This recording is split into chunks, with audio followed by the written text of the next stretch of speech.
Hi everyone, hope you're all having a great day.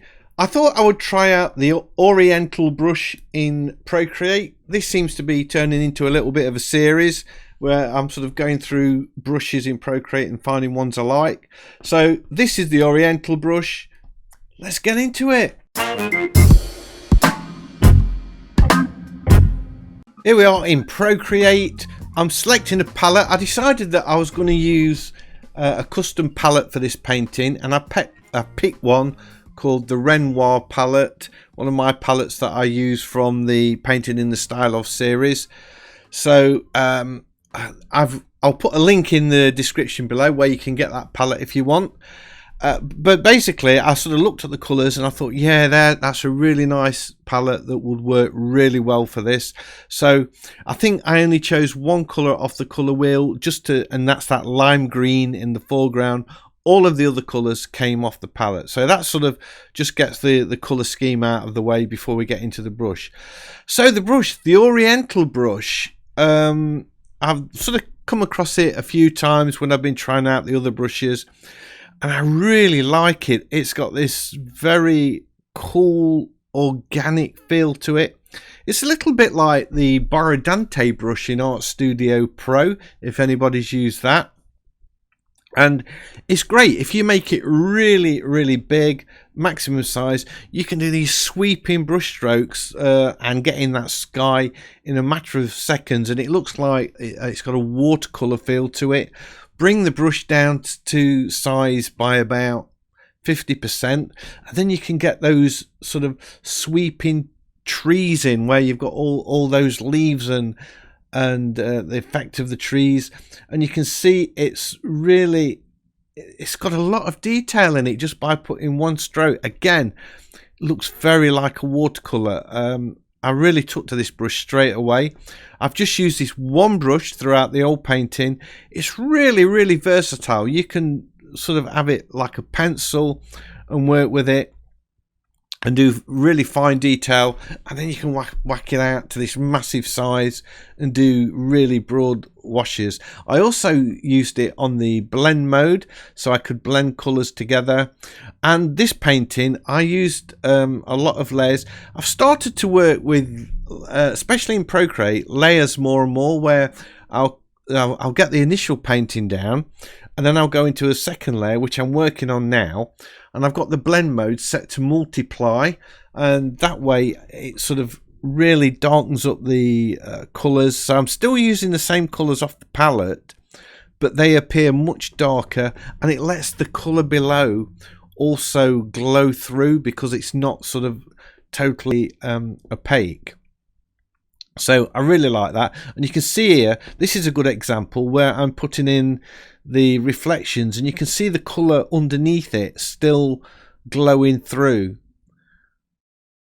I tried sort of putting a dark colour on the sky as well, and then I wanted this sort of dark colour in the foreground. I'm sort of going, I'm going through phases when I'm painting, and one of the phases that I'm really liking at the minute is I get these really dark shadows in areas in the painting that are really dark, and then I have just one focal point that's eye-popping bright, and it's going to be the buildings and that little bit of grass in the foreground. Everything else I want really quite dark, and it looks, I think it works really well. Look at this brush. Look how I'm sort of at a 1/3 size of the brush. I've got the opacity turned down a little bit, but you can see how you can get this sort of almost abstract detail on those trees. It just really does work very well for that. The more I use Procreate, the more I like the brushes that I'm exploring. And you know what? I'm going to do the same. I should actually say, put a comment below, really. I'm thinking of doing, let's start again. I'm thinking of doing this same sort of series on Art Studio Pro, sort of highlighting all the brushes and featuring the brushes. So if you'd like to see that, put a comment below, because that gives me an indication of if it's worth me doing or not. And also, you know, obviously it helps my channel a lot, so a comment would be much appreciated, or a like if you like it. I know that that's a good indication that you'd like me to do this same sort of thing with Art Studio Pro, working through the brushes and highlighting ones that I think are really cool for traditional style painting like this.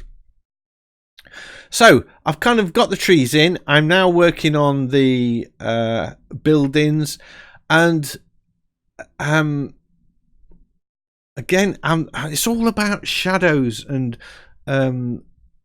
dark areas and leaving little spots of highlights and that. So I'm painting in the shadows of these buildings, like on the under eaves, you can see that, and I've varied the colour a little bit. I've got complementary colours in there so that it's not all just one boring bland tone of browns. And I also use a little bit of green selected from the trees to add reflection onto that roof there. You can see where it's sort of picking up the reflection of the leaves, which seems odd, but it's just the light, it's the shadows where it sort of bounces the light off the trees and reflects that onto the roofs and things. So it all adds to getting a much more balanced looking painting with even colours throughout, and then picking out some highlights. So it's quite a detailed process of doing these buildings, although really, see there, I'm using the brush to sharpen up the edges by painting around the outlines, not trying to paint that rectangular shape. Putting in a few strokes for the window panes, or it's a window pane, that's not the pane's the glass, isn't it? I mean the vertical slats on the windows. Really cool brush. It's really nice to work with if you're into a very loose style. It's interesting that how you can paint a complete painting just using one brush. I've done quite a few now with like the Nico rule brush. That's a really wicked brush. I love that one. I've done one using the Borodante brush.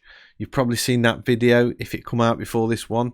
I don't always release them in the order that I make the videos, so I'm not sure if I've released one. I think I have, but if not, keep your eye out for it, because that's a very interesting brush, very similar to this one. Working on more shadows and getting those darks in. Oh, this is all on layers. I've got lots of layers going off. I've got layers set to multiply to get in these darks, and I've also got layers set to add, so I can put some highlights in the water. I think I've already done that. That's already gone in, so I missed talking about that while it was happening. But I created a layer, an add layer, to put those highlights in the water. Just putting the finishing bits of detail into the buildings. Just working on the rooftop there, adding a bit of an highlight around the window, putting some shadows under it. It just felt like it was stuck on, and I just wanted some detail and shadow work around that window, just to make it feel as though it belongs in the painting. Put a little bit of detail in that church right in the background. Then I create a new layer and just add a little bit of bushes and edges and things that belong in the foreground. There was this blue thing, looked like a barbecue or something. I didn't want that in the painting. I felt that was a distraction, so I left that out. Put a little bit of dark under the a shadow for the edge, and then I just sort of add some more colour to the water to just pick out the reflections a little bit more. That's on a new multiply layer. You can see that there, and an add layer for the highlights. Just sort of working that in. I thought it was a bit bright in the foreground. Where the houses was, I just wanted to knock that back a bit. Then I create one more new layer, and this is where I'm sort of adding in these dark shadows, where I'm just going to leave the focal point really in as an highlight. You can see I'm adding some shadows around the buildings just to give them a bit more form and pick them out a little bit. Just erase a little bit of the shadow away from that chimney stack. There we go. Just trying this multiply layer with a shadow layer on just to finish off the painting. For me, really transforms it. So there we are. That's a painting of Melbourne Pool using the Oriental Brush in Procreate. I hope you've enjoyed this video. If you have, a big thumbs up as always is much appreciated. And if you're new to the channel, please consider subscribing, because I've got lots of videos like this and I would love to be sharing them with you. So hopefully I'll see you all in the next one. Bye.